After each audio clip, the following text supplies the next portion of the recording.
Pues el libro de Malaquías es el último libro de lo que conocemos como Antiguo Testamento, y es el último libro de los 39 libros que conforman ese Antiguo Testamento.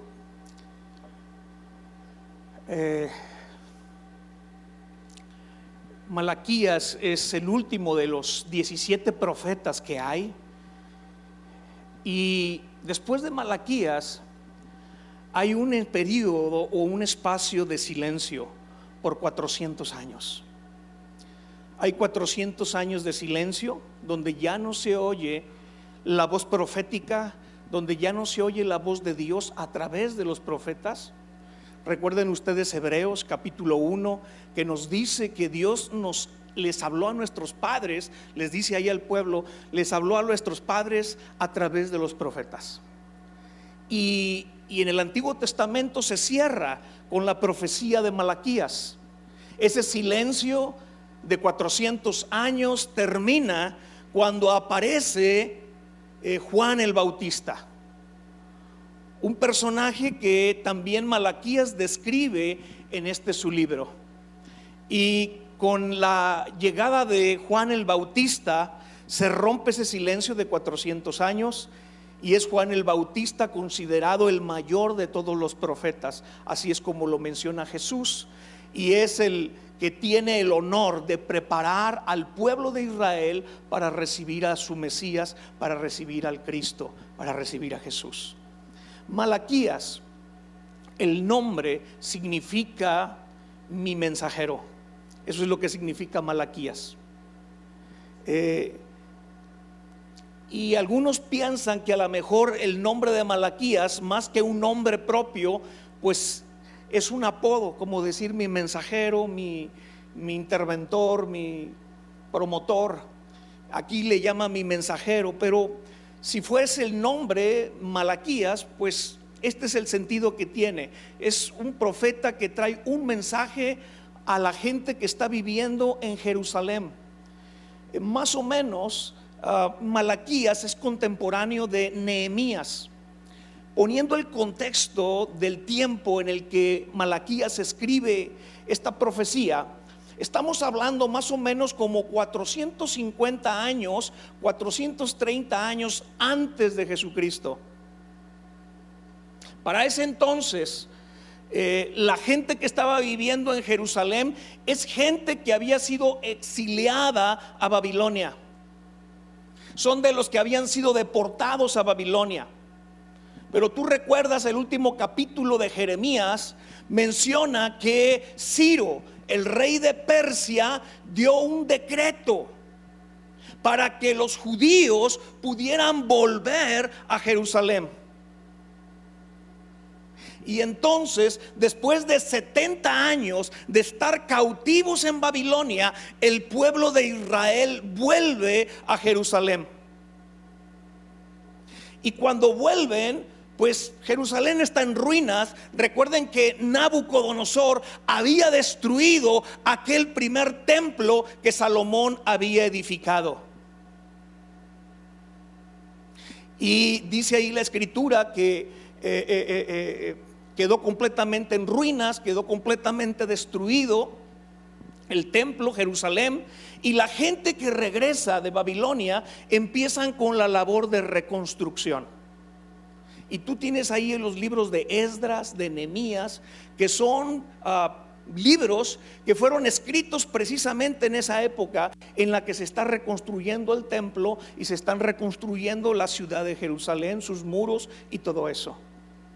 Es más o menos 100 años después de que regresan los judíos a Jerusalén que Malaquías escribe su profecía, da su profecía.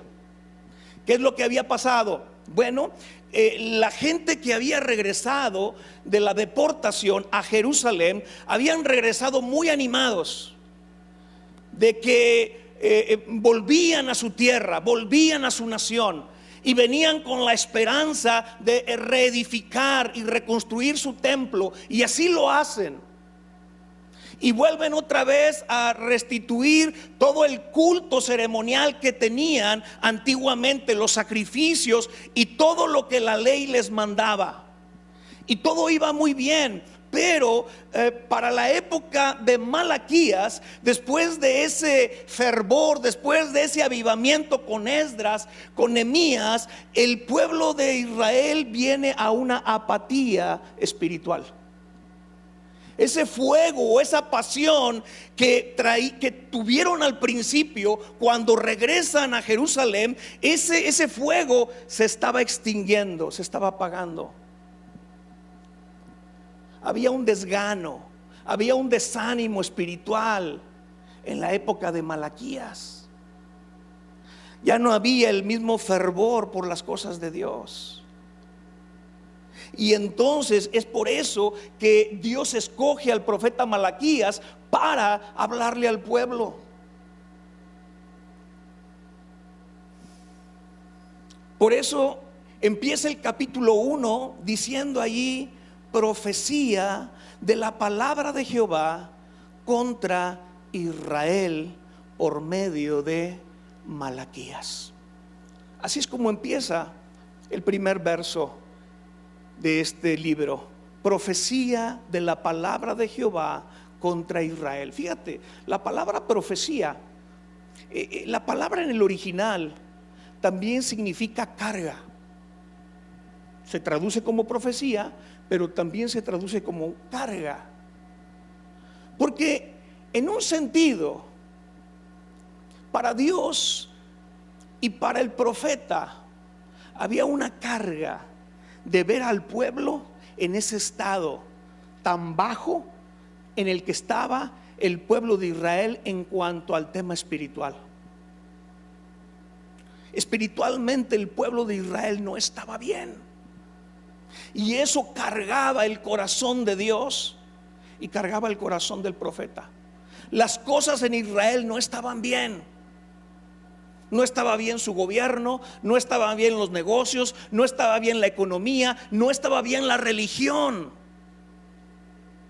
Había pecado, y esa condición del pueblo estaba cargando al profeta. Hay condiciones a nivel ciudad o a nivel país que en un sentido debieran de cargarnos a nosotros. Y al igual que Malaquías, cada uno de nosotros ser Malaquías, ser mensajeros, porque de alguna manera lo somos. Somos mensajeros de un evangelio. Somos portadores de unas buenas nuevas.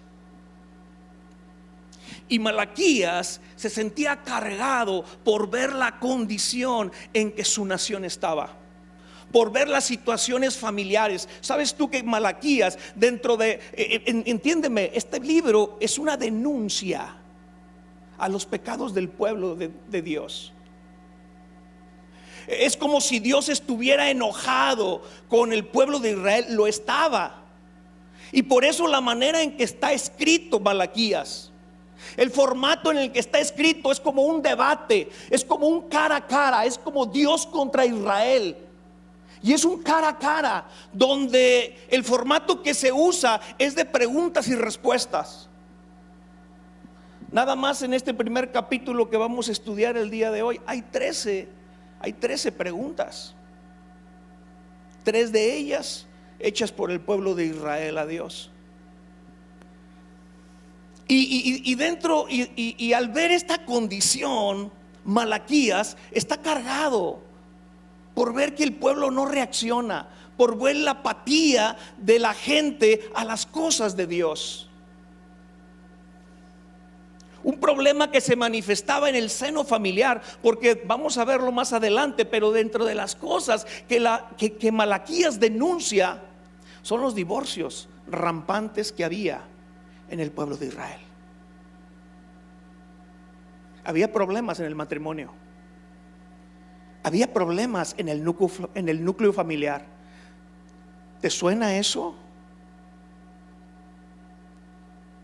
¿Será contemporáneo esos problemas? ¿Estarán vigentes en nuestra época esas condiciones? Mira, yo saco estadísticas de la INEGI en cuanto al matrimonio y al divorcio. La última estadística que saqué, la saqué hasta el 2020, antes de pandemia. Y la tendencia desde el año 2000 hasta el 2020 en cuanto a los divorcios es en ascenso. No hay un año que digas tú, aquí bajó en relación al anterior. Ni uno.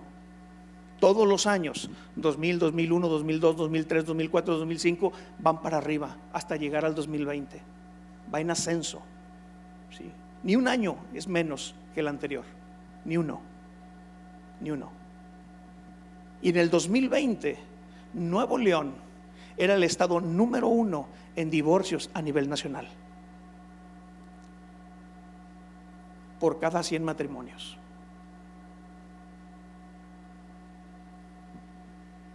Había un problema similar en la época de Malaquías, y eso cargaba el corazón de Dios y el corazón del profeta.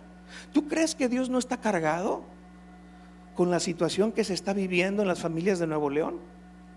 Por ahí llegué a escuchar otra estadística de Nuevo León, que también en la familia de los nuevoleonenses también somos de los primeros lugares en violencia intrafamiliar a nivel nacional. Y dices tú, ¿qué onda? Algo no está bien. ¿Tú crees que el corazón de Dios no está cargado por eso? Claro que sí. Y está buscando Malaquías, te está buscando a ti para que seas su mensajero y ser portador de unas buenas nuevas para ayudar a las familias. Entiéndeme, las familias se están desmoronando a nuestro alrededor. Y tú y yo tenemos que hacer algo. Dios quiere hacer algo, pero nos quiere usar a nosotros como sus mensajeros, como le pasó aquí a Malaquías. Claro, la otra carga que tenía Malaquías es que el mensaje que traía pues no era un mensaje muy popular, porque no era un mensaje bueno el que traía. No era un mensaje motivador el de Malaquías, sino era una denuncia de los pecados que estaban haciendo.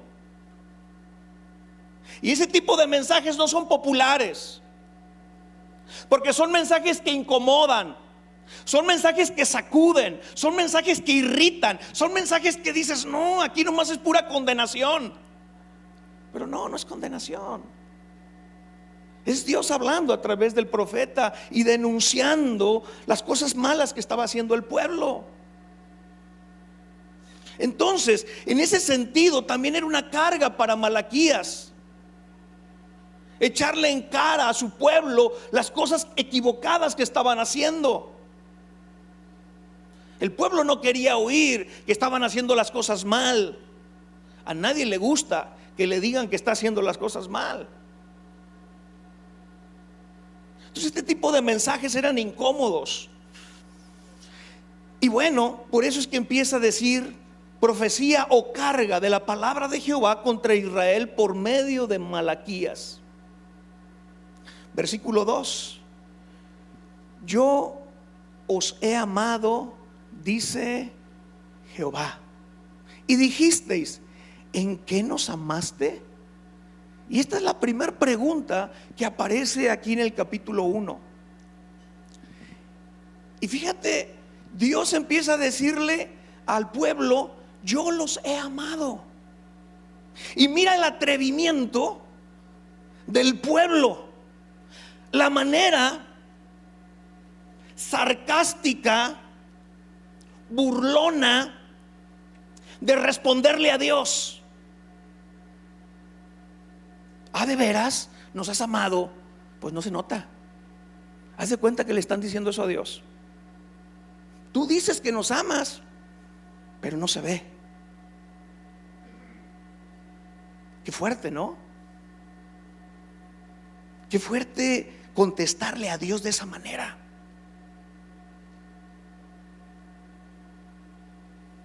Decirle, tú profesas que nos amas, pero ¿en qué nos has amado? ¿Cómo dices que nos amas? Y es una respuesta cínica del pueblo a la afirmación de amor de Dios. ¿Cómo es que sucede que Israel duda del amor de Dios? Pero hoy es una duda vigente. Porque yo no me explico cómo hay cristianos que piensan que Dios no los ama. Porque hay cristianos que piensan así, que Dios no los ama. ¿Cómo pones en tela de duda el amor de Dios?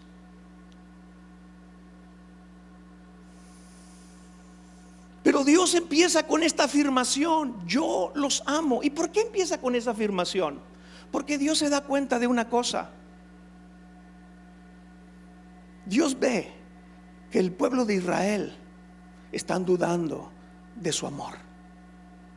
Están dudando de su amor. Hay duda en el corazón del pueblo de que Dios los ame. Y el amor por Dios se empieza a enfriar en el pueblo de Dios, en el pueblo de Israel. Y sabes una cosa, este enfriamiento en cuanto al amar es una condición de los últimos tiempos. Jesús lo profetizó en el Evangelio de Mateo, capítulo 24. Jesús dice que por el hecho de que la maldad va a ir en aumento, el amor de muchos se enfriaría. Entonces no es de sorprendernos que haya gente que su amor por Dios se está enfriando hoy en día. Le estaba pasando al pueblo de Israel en la época de Malaquías, hace más o menos como 2500 años. Pero Jesús profetizó que en los últimos tiempos iba a pasar algo similar. Se iba a enfriar el amor por las cosas de Dios. Este fue el problema también de la iglesia de Éfeso. Cuando lees Apocalipsis, en el capítulo 2, capítulo 3, vienen las 7 cartas a las 7 iglesias de Asia Menor. Y la primera carta va dirigida a la iglesia de Éfeso. Y algo que Dios le dice a la iglesia de Éfeso: tengo algo contra ti, que has dejado tu primer amor. El amor de esa iglesia se estaba enfriando por las cosas de Dios. El corazón frío del pueblo de Israel había llegado al punto de cuestionar el amor de Dios. Esta pregunta, ¿en qué nos amaste?, se puede dar por medio de 2 plataformas. Una, verla desde una perspectiva de reclamo a Dios, y la otra desde una plataforma de ignorancia, falta de conocimiento. Y las dos son malas. Las dos son malas. Imagínate un reclamo del pueblo de Israel diciéndole: Dios, si realmente nos amas como dices, no hubieras permitido que nuestro pueblo fuera llevado cautivo por los babilónicos. No hubieras permitido que Nabucodonosor destruyera nuestro templo y nuestra ciudad. ¿Cómo dices que nos amas cuando tú permites este tipo de cosas a nuestra nación? Pero el pueblo de Israel se le olvidó la escritura de Proverbios 3, donde la escritura dice, y te la quiero leer, porque también hay peligro de que se nos olvide a nosotros. Dice el versículo 11 y 12: no menosprecies, hijo mío, el castigo de Jehová, ni te fatigues de su corrección, porque Jehová al que ¿qué? Al que ¿qué? Al que ama, ¿qué le hace? Lo castiga. Al que ama, lo castiga. ¿Por qué? Porque como el padre al hijo, a quien quiere. Israel era un hijo para Dios el Padre. Y cuando el hijo se equivoca de parte del Padre, lo que merece es disciplina, corrección. Y es una manifestación de amor. Dice Hebreos en el capítulo 12: si tú no eres corregido por Dios, entonces tú no eres hijo, eres bastardo. Qué miedo. Mejor ser hijo y que me castigue, que me dé vara, pero quiero ser hijo, no bastardo.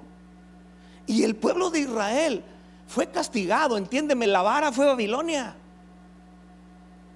Y con Babilonia disciplina a su hijo Israel. Pero a Israel se le olvidaba que el amor no siempre son puros besos y abrazos. También hay disciplina y castiga el amor. ¿Sí? De hecho, amor y aborrecimiento normalmente van juntos. No puede haber amor sin aborrecimiento o aborrecimiento sin amor. Por eso en el siguiente versículo dice allí, porque le preguntan, en ese mismo versículo 2 le preguntan: ¿en qué nos amaste? Y fíjate la respuesta de Dios: ¿no era Esaú hermano de Jacob? Dice Jehová: y amé a Jacob. Y luego dice al principio del versículo 3: y a Esaú aborrecí. ¿Qué contraste? A Jacob lo ama y a Esaú lo aborrece. Y es que mira, cuando tú amas a una persona, aborreces su ausencia o su lejanía, ¿sí o no? Dios es igual. Dios ama lo bueno, pero aborrece lo malo.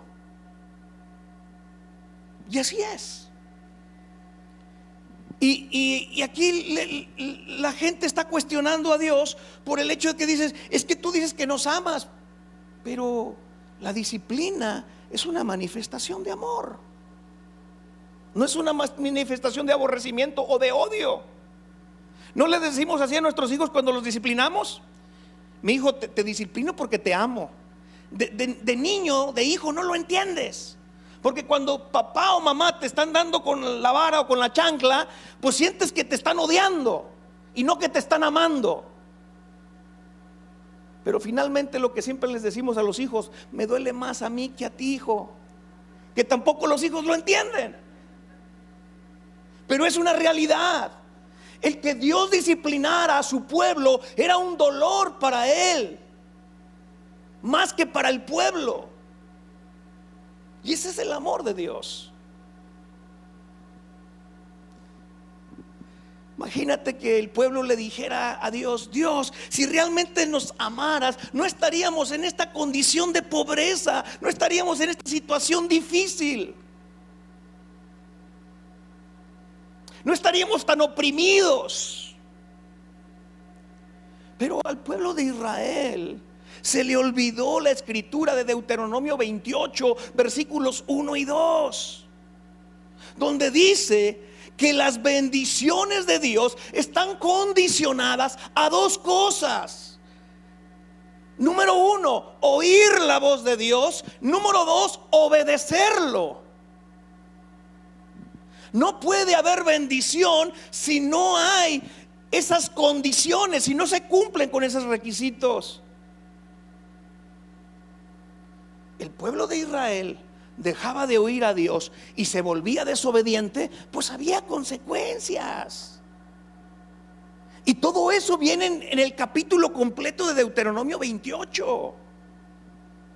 Pero al pueblo se le olvida esas cosas y sienten que Dios no los ama cuando los causantes de su propia pobreza, de su propia opresión, de su propia condición son ellos mismos, no es Dios.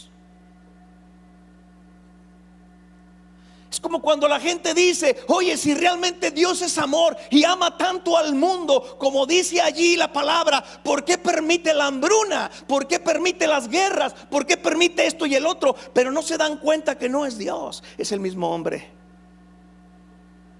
que en su pecado y en sus malas decisiones están simplemente cosechando lo que siembran. Pero es más fácil echarle la culpa a Dios. Había una ignorancia también por parte del pueblo de Israel. Había una falta de conciencia. No se daban cuenta que el hecho de que ellos estuvieran de pie ya era una evidencia suficiente del amor de Dios. Mis amados, si hoy estamos vivos aquí es por puro amor de Dios. La respuesta de Dios a Jacob: escogí y aborrecí a Esaú, habla de esa elección de Dios. Dios les dice: miren, mi amor yo lo manifesté escogiéndolos a ustedes. Y no porque estuvieran muy chulos, o porque fueran muy buenos, o porque fueran un pueblo numeroso, o un pueblo grande, o un pueblo poderoso. No, eran el pueblo más insignificante del mundo, pero a mí me plació escogerlos porque los amé. Simple y sencillamente. Mi amado, tú estás aquí porque Dios te escogió. De entre toda la gente te escogió a ti. Esa es la mayor manifestación del amor de Dios a tu vida. Jesús lo dice ahí en Juan capítulo 15, cuando les dice a sus discípulos: ustedes no me escogieron a mí, yo los escogí a ustedes. Ese es el amor de Dios. Mira, es como el amor del matrimonio. Una esposa sabe que su marido lo ama porque la escogió de entre todas las mujeres, ¿sí o no? Así es. Mari Carmen sabe que para mí es la mujer preferida y favorita de entre todas, porque me casé con ella, ella escogí, y ella sabe que yo la amo. Igualmente, Dios le estaba diciendo lo mismo al pueblo de Israel: de entre todos los pueblos te escogí a ti, mi complacencia estuvo en ti.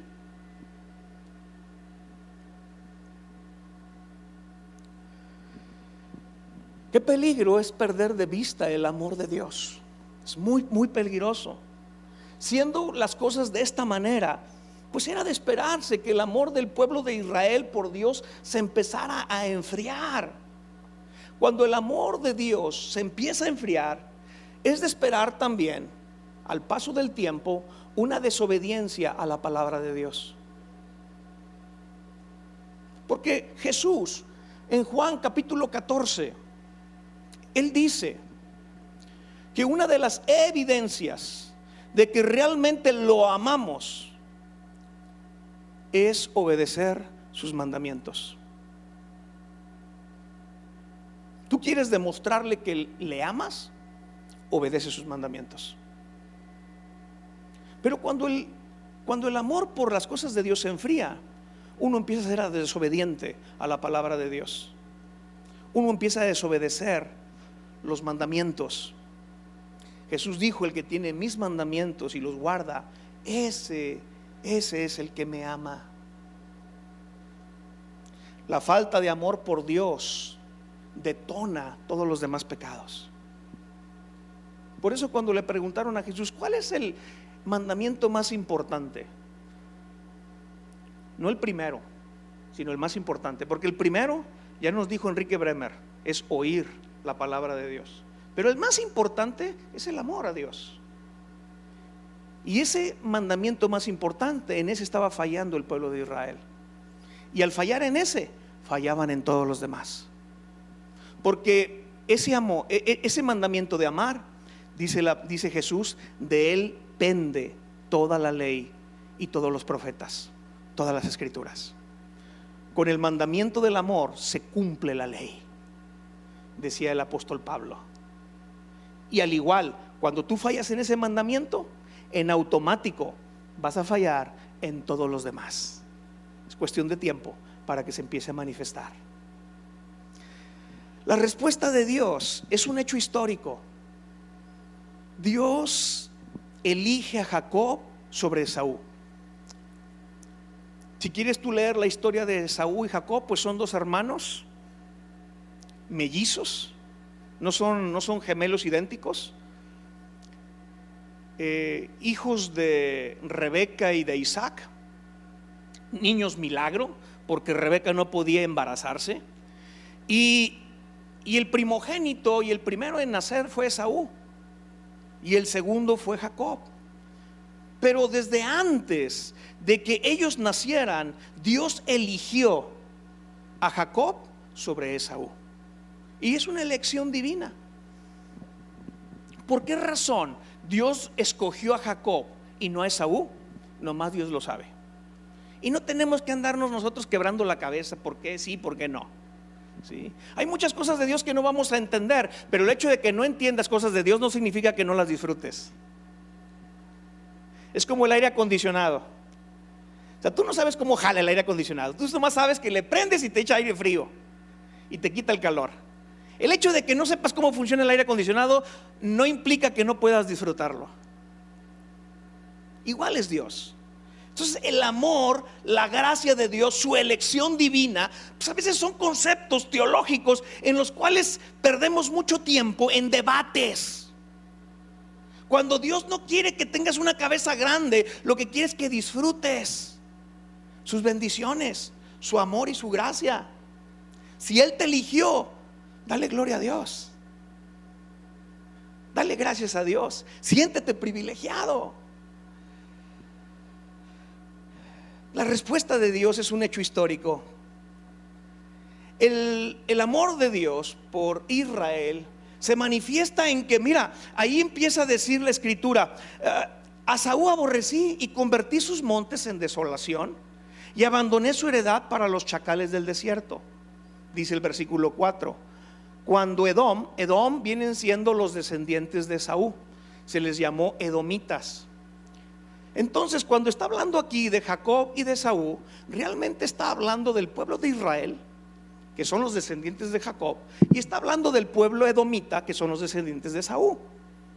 Y entonces dice: cuando Edom dijere, nos hemos empobrecido, pero volveremos a edificar lo arruinado, así ha dicho Jehová de los ejércitos: ellos edificarán y yo destruiré, y les llamarán territorio de impiedad, y pueblo contra el cual Jehová está indignado para siempre.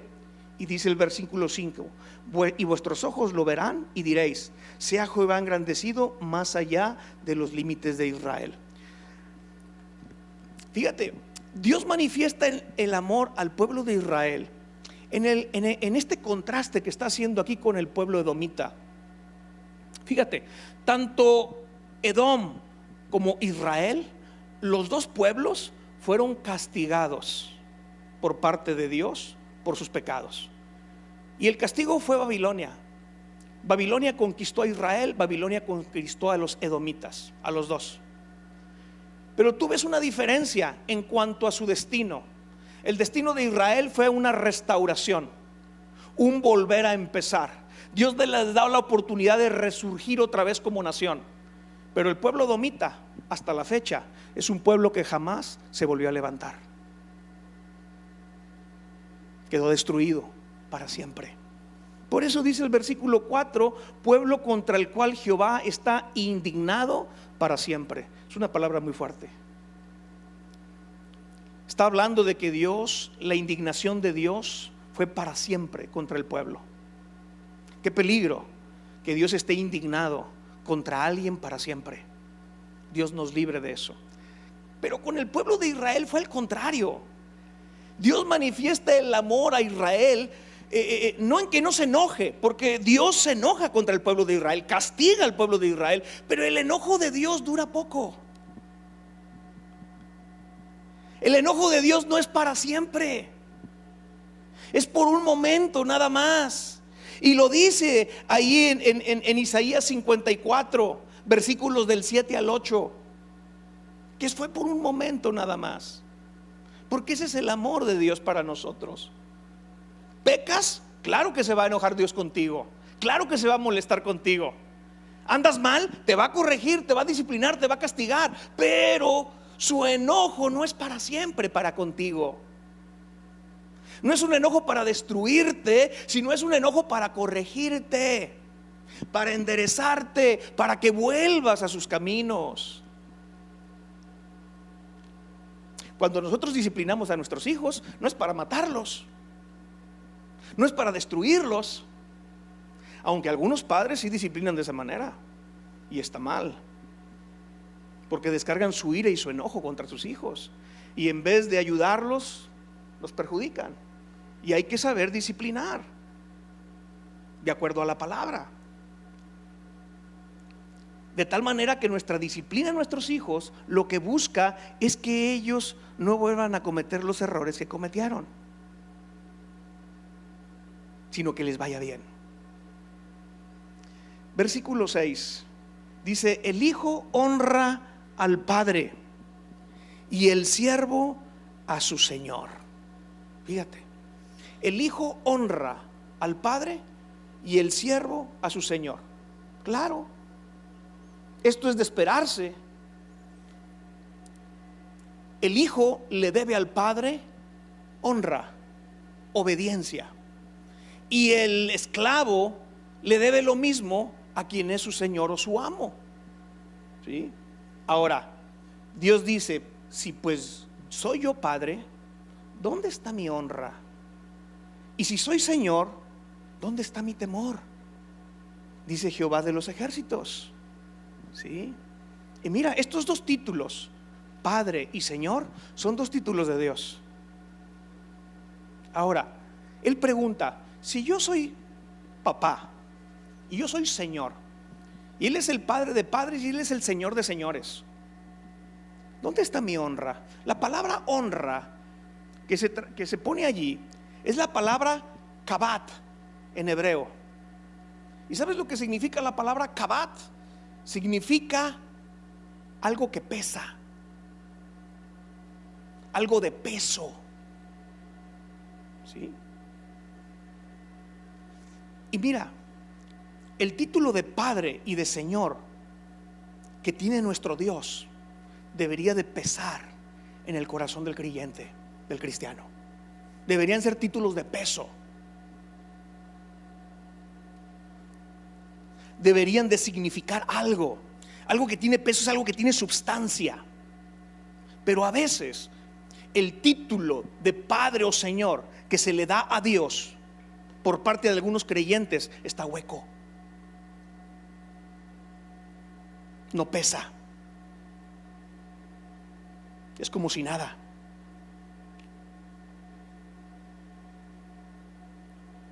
Porque hay cristianos, y lo digo con respeto, pero que dicen que Jesús es su Señor, pero siguen haciendo lo que les da su regalada gana.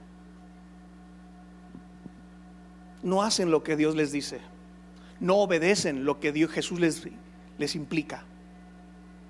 Entonces, ese nombre de Señor está hueco, porque no significa nada para esa persona, no representa ningún peso. Es un título religioso nada más para Dios: Señor, Padre. Pero no debería de ser así para nosotros. Jesús en Lucas dice allí: ustedes me dicen Señor, Señor, pero no hacen lo que yo les digo. Y es un reclamo de Jesús. Y luego les dice: todo aquel que oye mi palabra y la hace, lo compararé a un hombre que edificó su casa sobre la roca. Un hombre sabio. Pero todo aquel que oye mi palabra y no lo hace es un insensato que edifica su casa sobre la arena. Y Jesús es duro en sus palabras. ¿Para qué me dices Señor si no vas a hacer lo que te digo? El título es hueco. El título de Señor no tiene peso. Y aquí es lo que Dios les está diciendo al pueblo de Israel: ustedes me llaman Padre y me llaman Señor, pero es puro pico, porque realmente no es así. No me tratan como Padre ni me tratan como su Señor. No hay honra en lo que ustedes hacen para mí. Y fíjate quién se lo está diciendo. Dice allí, dice Jehová de los ejércitos: vosotros, oh sacerdotes. Wow. Es que el juicio de la casa, el juicio de Dios empieza por su casa, pero dentro de la casa empieza con los líderes. El juicio de Dios empieza con sus líderes, empieza con los que están al frente, con los que están a cargo, con los que tienen responsabilidad. Cuando Adán y Eva pecan, ¿a quién llamó primero Dios? ¿A Eva? No, llama a Adán. Ven para acá, ¿qué pasó? Dame cuentas. Y así es Dios. Él le pide cuentas a sus líderes. ¿Por qué? ¿Por qué a los sacerdotes? ¿Por qué les llama la atención a estos cuates aquí? Porque ahora se va contra ellos. Porque estos cuates, entiéndeme, son los intermediarios entre Dios y el pueblo. Una responsabilidad que tiene el sacerdote es representar bien el carácter de Dios. Si un sacerdote no representa bien a Dios, lo está vituperando, lo está dejando mal. Entiéndeme, el sacerdote se juega la reputación de Dios, no su reputación. Si yo, sacerdote, me porto mal, a quien estoy dejando en mal es a Dios mismo. Olvídate de mí o de mi casa o de mi matrimonio. Es Dios. Y entonces, por eso es que se va con los sacerdotes. Porque mira, Oseas capítulo 4 verso 9. A ver, pónganmelo por favor, si lo tenemos por ahí. A ver si no me equivoco. Oseas 4:9. Ahí está. Dice: ¿y será el pueblo como quién? Es que el pueblo no puede ser otra cosa más que lo que son sus líderes. Si los líderes son impíos, pues ¿qué esperas que sea el pueblo? Si los líderes son tranzas, pues ¿qué esperas que sea el pueblo? Por eso dice la palabra: y será el pueblo como es el sacerdote. Por eso es que Dios empieza con estos cuates, porque de alguna manera la responsabilidad de la condición moral y espiritual que había en el pueblo de Israel se debía en mucho al liderazgo que había.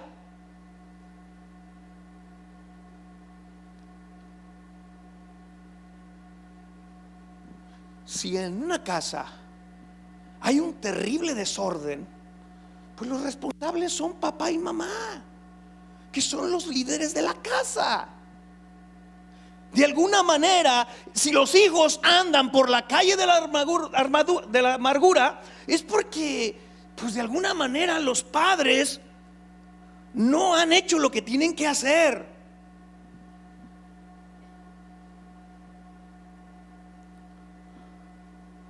Jesús les dijo: el alumno no puede ser más que su maestro. A lo más que va a llegar el alumno es a ser como el maestro. Si el maestro es bueno, los alumnos van a ser buenos. Si el maestro es malo, pues ahí te encargo cómo son los chavos. Por eso es que Jesús, por eso es que Dios aquí en Malaquías empieza la exhortación contra los sacerdotes. Y fíjate lo que les dice: que menospreciáis mi nombre. Y luego empiezan las preguntas de estos cuates, de estos sacerdotes: ¿en qué hemos menospreciado tu nombre? La segunda pregunta: ¿en qué hemos menospreciado tu nombre? Esta pregunta que hacen los sacerdotes denota ceguera espiritual. Están ciegos estos cuates espiritualmente, no se están dando cuenta de lo que están haciendo. Denota insensibilidad espiritual. Han perdido la sensibilidad por las cosas de Dios, al grado de que dicen: pues ¿en qué la estamos regando? Si estamos re bien, estamos haciendo las cosas bien, ¿no? Y no estaban bien. Fíjate, escribí aquí unas cosas sobre el menosprecio. Le puse así: menosprecio, poniéndolo como tipo de definición. Menosprecio no es amor, es amar menos. Menosprecio no es que no importe, es que ya no es tan importante como antes.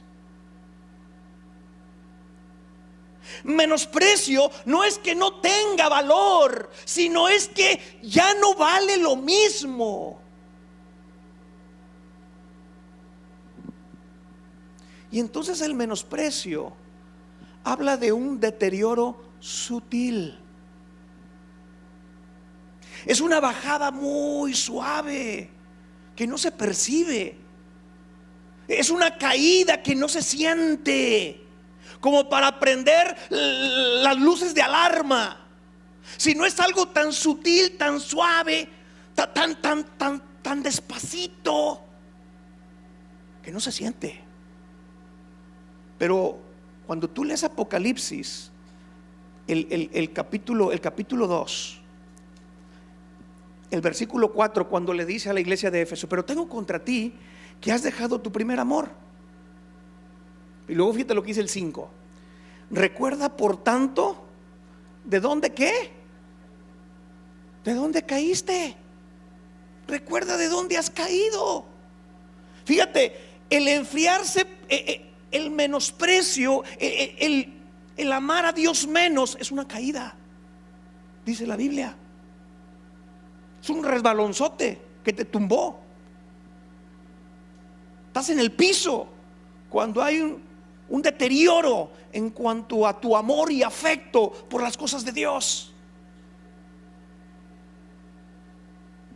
Pero es tan sutil que no nos damos cuenta cuando ya estamos en una condición. ¿Tú crees que la iglesia de Éfeso sabía esto? No, estaban ciegos. Por eso es que Dios les habla y les dice: iglesia, despierta, tu amor se ha enfriado. Y yo creo que cuando les dijo eso, la iglesia de Éfeso se sacudió, se cimbró,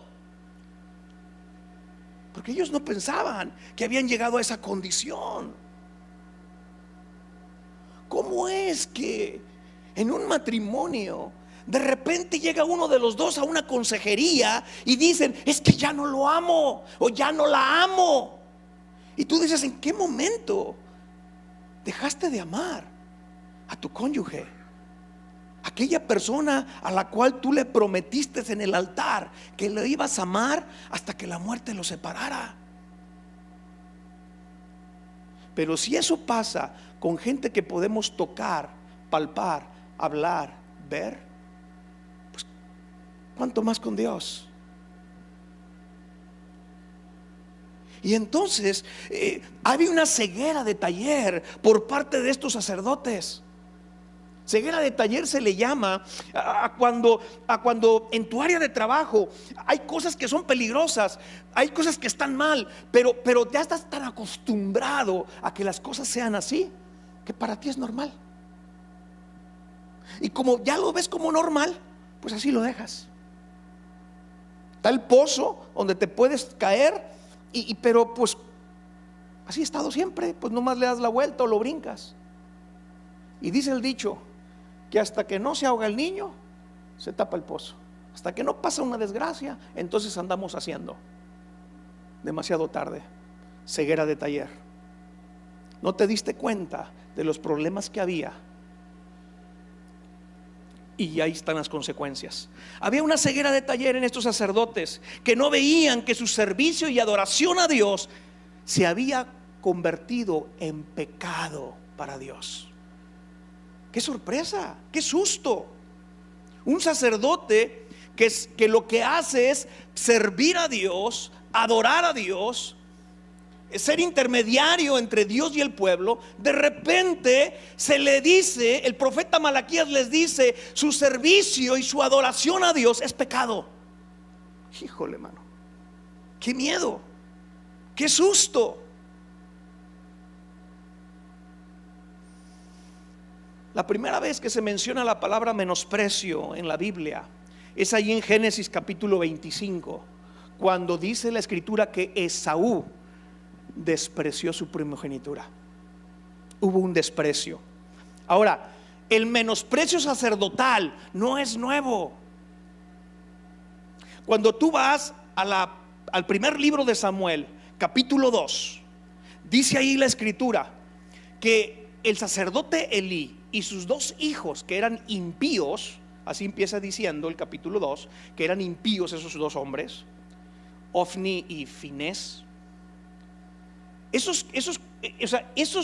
sacerdote y su familia, sus dos hijos, que también estaban en el sacerdocio con él, le ayudaban en el servicio sacerdotal, estaban menospreciando su posición como sacerdotes, estaban menospreciando su servicio a Dios. Los hijos de este hombre eran corruptos y Dios lo confronta y les dice: oye, has honrado más a tus hijos que a mí. Y entonces es cuando Dios dice: yo había prometido que tu descendencia iba a ser para siempre sacerdote mío, pero me abstengo de lo que dije, porque yo honraré al que me honra, pero al que me desprecia lo tendré en poco. Y tú sabes cómo termina la historia de esa familia: muertos los tres, por despreciar el sacerdocio, el liderazgo que Dios les había dado.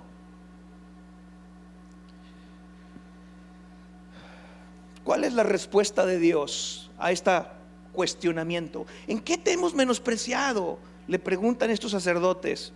Y aquí empieza a decirles Dios en el versículo 7: en que ofreciste sobre mi altar pan inmundo. Pan inmundo. Cuando habla de ofrecer en el altar pan inmundo, se refiere a los sacrificios, ¿sí? Estas ofrendas que presentaban los sacerdotes eran inaceptables por parte de Dios. Porque mira, más adelante dice, versículo 8: y cuando ofrecéis el animal ciego para el sacrificio, ¿no es malo? Asimismo, cuando ofreces el animal cojo o el animal enfermo, ¿no es malo? Preséntalo a tus príncipes. ¿Acaso el príncipe se va a agradar de ti? ¿O le serás acepto?, dice Jehová de los ejércitos. Fíjate, el problema de las ofrendas no es la ofrenda en sí, sino el oferente. Porque la ofrenda no es más que una representación del que la ofrece. El problema de la ofrenda de Abel y Caín no era la ofrenda en sí, sino era el corazón que tenía cada uno de ellos para con Dios. Y es exactamente lo mismo hoy en día, ¿sí? Estos cuates estaban ofreciendo cosas inaceptables para Dios. Eran acciones inaceptables las de estos sacerdotes. El amor disminuido a Dios se manifiesta en un darle a Dios no lo mejor que se tiene, sino lo que sea. Cuando la pasión por las cosas de Dios ha disminuido, ya no es un dar por devoción, sino es un dar por obligación.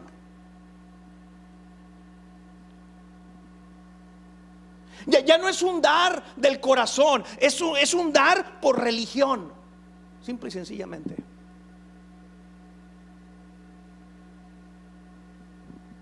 Cuando el amor por Dios ha disminuido, ya no se pone esmero en el servicio de las cosas del Señor.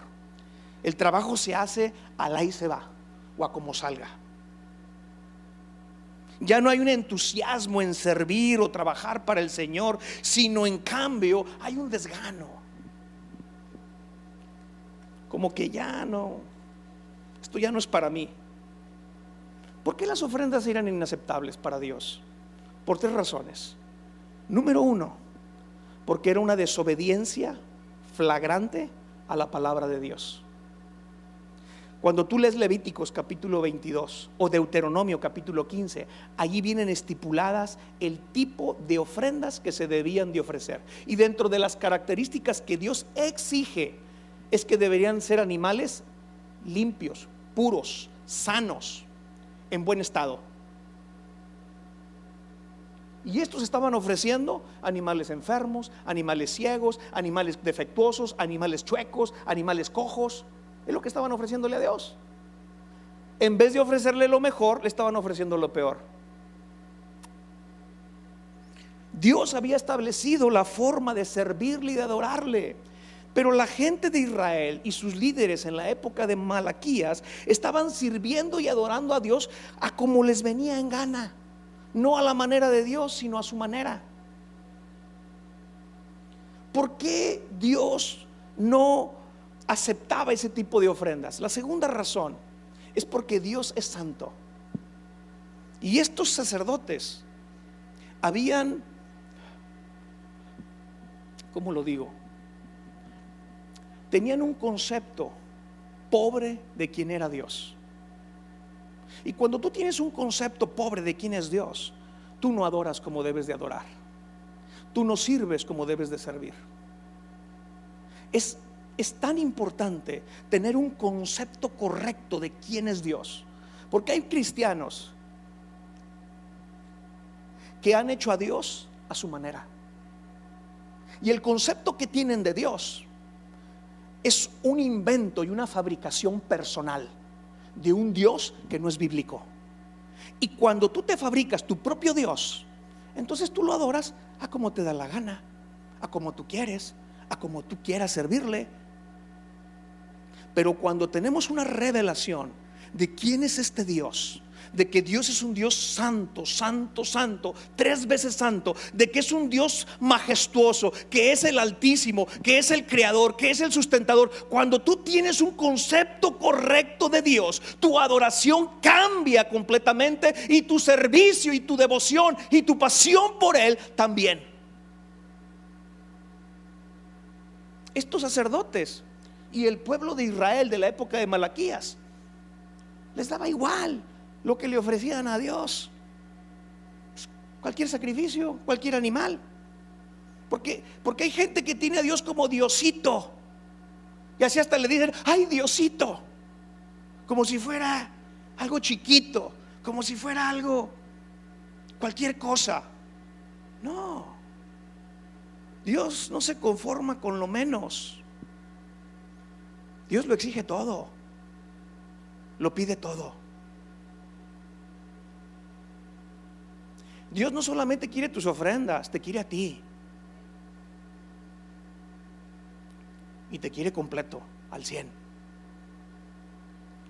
Jesús estaba, dicen los evangelios, ahí en el evangelio de Marcos, estaba un día en el templo donde se echan las ofrendas, y estaba viendo cómo la gente del pueblo llegaba y echaba ofrendas, y llegaban los ricos y dejaban montones de lana.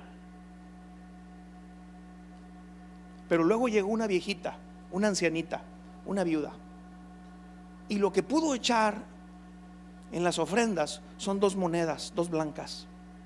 Era la moneda de menor precio en Israel. Y Jesús, cuando ve eso, le llama la atención a sus discípulos y le dice, señores, señores, esta mujer, dijo, ha echado más que todos y que todos los ricos. Y luego Jesús dice, porque los ricos han dado a Dios de lo que les sobra, pero esta mujer lo ha dado todo, lo que tenía para su sustento. Qué increíble. Pero cuando el amor por Dios se diluye, tú empiezas a darle las sobras a Dios. Si me sobra tiempo, se lo doy. Si me sobran ganas, se las doy. Si me sobra dinero, se lo doy. Y tenemos a un Dios de sobras. No. Ese es el concepto que había en la época de Malaquías. La tercera razón por qué Dios no aceptaba estas ofrendas es porque estos animales representaban algo o a alguien. Estos animales para el sacrificio eran una tipología. ¿De quién?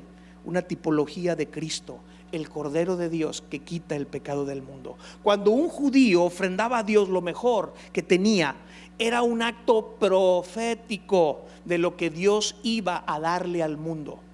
Lo mejor que tenía, su Hijo. Dios no nos dio sobras, Dios nos dio lo mejor que tenía, su Hijo. La ofrenda que estaba dando la gente en la época de Malaquías era una ofrenda barata. A Dios le daban de lo peor que tenían en su ganado. Como quien dice, le estaban dando las sobras a Dios. La ofrenda ya no era un sacrificio, porque la ofrenda debe ser un sacrificio. Es un sacrificio cuando lo que das es algo costoso. Es un sacrificio cuando lo que das es algo valioso para ti. Es un sacrificio cuando lo que le das a Dios es algo que tú necesitas, pero lo apartas para Él. entonces es cuando es un sacrificio y es una ofrenda de olor grato para el Señor. Pero para la gente de la época de Malaquías, ya la ofrenda no era un sacrificio, era un beneficio, porque se estaban deshaciendo de cosas que no necesitaban.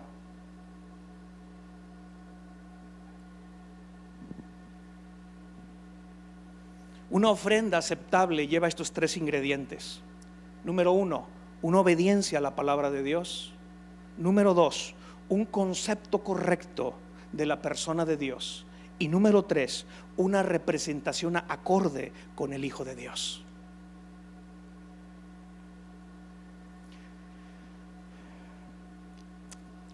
Una ofrenda inaceptable produce lo siguiente, versículo 9. Ahora pues, dice, orad por el favor de Dios, para que tengan piedad de nosotros.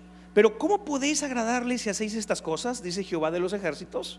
Fíjate, una ofrenda inaceptable produce oraciones inaceptables para Dios. Es lo que les está diciendo en este versículo. Ustedes me ofrecen ofrendas que yo no quiero, que no me gustan, que son desagradables, y luego quieres que tu oración yo la reciba bien. ¿Cómo? Porque dice allí, ahora pues orad por el favor de Dios. Favor de Dios es gracia. Eso es gracia, favor de Dios.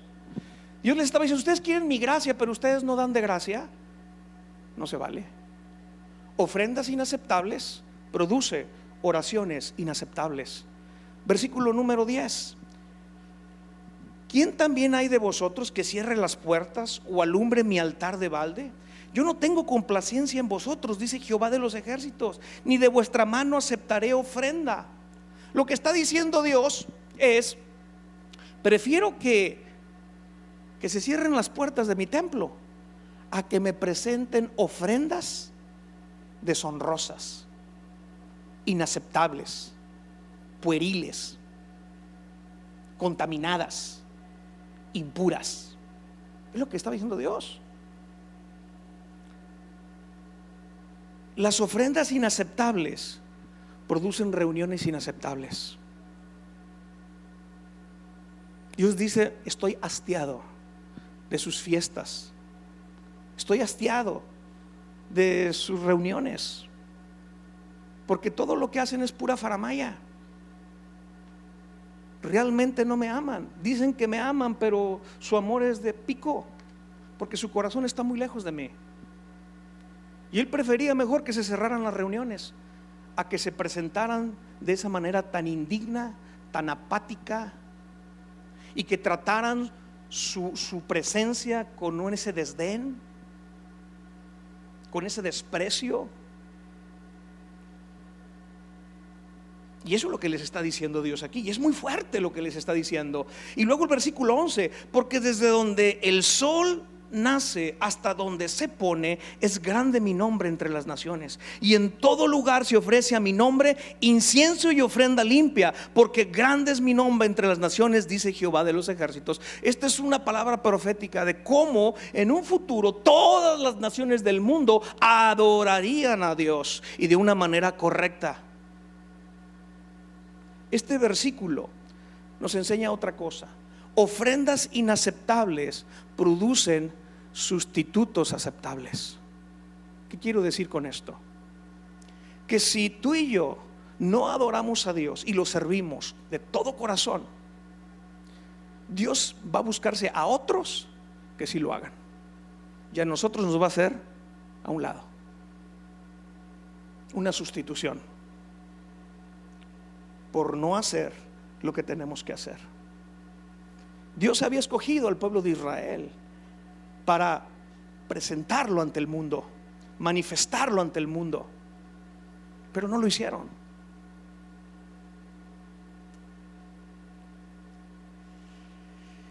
Versículo 12. Y vosotros lo habéis profanado cuando decís, inmunda es la mesa de Jehová, y cuando decís que su alimento es despreciable. Habéis además dicho, oh qué fastidio, esto, y me despreciáis, dice Jehová de los ejércitos, y trajisteis lo hurtado o cojo o enfermo y presentasteis ofrenda, ¿aceptaré yo de vuestras manos esto? Dice Jehová. Fíjate, el pueblo de Israel, este grupo de sacerdotes, habían deshonrado a Dios. Porque la tercera pregunta es esa: ¿en qué te hemos deshonrado? Ahí en el versículo 7. Y Dios les dice: en que pensáis que la mesa de Jehová es despreciable. Fíjate, el menosprecio fue una acción inapropiada, ofrendar cosas inaceptables. Pero la deshonra fueron pensamientos inapropiados. Pensamientos inapropiados. Estos sacerdotes deshonraban a Dios con sus pensamientos, sus acciones y sus palabras. Porque dice allí el versículo 11, el versículo 12, ustedes dicen, y dicen tres cosas: despreciable es la mesa de Dios. La mesa de Dios era el altar. El altar en el templo representaba el lugar de reunión entre el Dios santo con el hombre pecador. Entonces el altar representa el lugar de reunión. Si lo pusiéramos en contexto, el lugar de reunión es la iglesia. Y estos sacerdotes decían: es despreciable el lugar de reunión, es despreciable la iglesia. Y no solamente decían eso, también decían: es despreciable el alimento de Dios. El alimento de Dios es la palabra. Hay gente que tiene un menosprecio por la palabra de Dios. No quieren oír la palabra. Hay un fastidio, como el pueblo de Israel cuando recogían maná. Llegó el momento en que ya decían: estamos hartos del maná, y le reclaman a Dios en vez de agradecerle. Y pedían carne porque ya no querían maná. Y eran como niños chiquitos berrinchudos, estaban cansados. Y lo tercero que decían estos sacerdotes es: ay, qué fastidio es esto. En otras palabras, estaban diciendo: ay, qué trabajarles esto. Estaban despreciando el trabajo para el Señor. Y el trabajo para el Señor es el ministerio. Entonces estos sacerdotes estaban despreciando tres cosas. Y lo decían, no solamente lo pensaban. Porque de la abundancia del corazón termina hablando la boca. Y lo que tú piensas, tarde que temprano se manifiesta en acciones o en palabras o en reacciones. Una de tres. Y estos sacerdotes manifestaban ese desprecio, menospreciando la mesa del Señor, menospreciando el pan del Señor y menospreciando el servicio al Señor. Qué tragedia. Finalmente, versículo 14 y terminamos, dice: maldito. Qué fuerte. Porque esta palabra maldito tú la encuentras 6 veces en Malaquías. Maldito el que engaña, el que teniendo machos en su rebaño promete y sacrifica a Jehová lo dañado. Porque yo soy gran rey, dice Jehová de los ejércitos, y mi nombre es temible entre las naciones. Lo que está diciendo Dios aquí es muy fuerte. Prometen cosas y no las cumplen. Por eso dice Eclesiastés: si le vas a prometer algo a Dios, asegúrate que se lo vas a cumplir. Mejor es que no prometas y que prometas y no cumplas. ¿Por qué harás que el ángel del Señor se enoje contra ti y destruya la obra de tus manos? Wow. Y no se vale excusarse, no se vale decir: ay, lo hice por ignorancia. Así dice Eclesiastés. Entonces aquí dice: maldito el que trata de engañar a Dios, prometiéndole primero algo y luego, ya que obtiene lo que quiere, le sale con otra cosa diferente al Señor. Porque hay gente, mira, se vale hacer promesas a Dios, porque tú le puedes decir: Señor, yo te prometo esto si tú haces esto por mí. Y a veces Dios dice: órale, trato hecho. Y te bendice con lo que tú le pides, pero luego lo que tú le prometiste dar, si te hacía el milagro, no lo cumples. Y ahí es cuando dice: maldito el que trata de engañar al Señor. Y no es que Dios lo maldiga, la persona se maldice sola. Las personas se maldicen solas. No es que Dios los maldice. Dios no maldice, Dios bendice. Nosotros como pueblo de Dios no estamos para maldecir, estamos para bendecir. Hemos sido llamados a bendición y a ser bendecidos y a bendecir.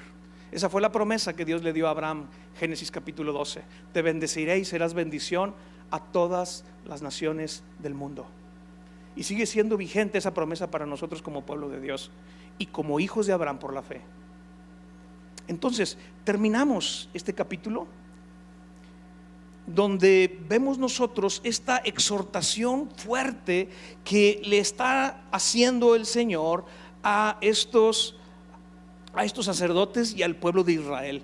Es un reclamo, es un enfrentar al pueblo de Dios con su pecado. Y todo esto va con la intención de que el pueblo reaccione, se arrepienta y se vuelva a los caminos de Dios. Todo esto va con el fin de el arrepentimiento.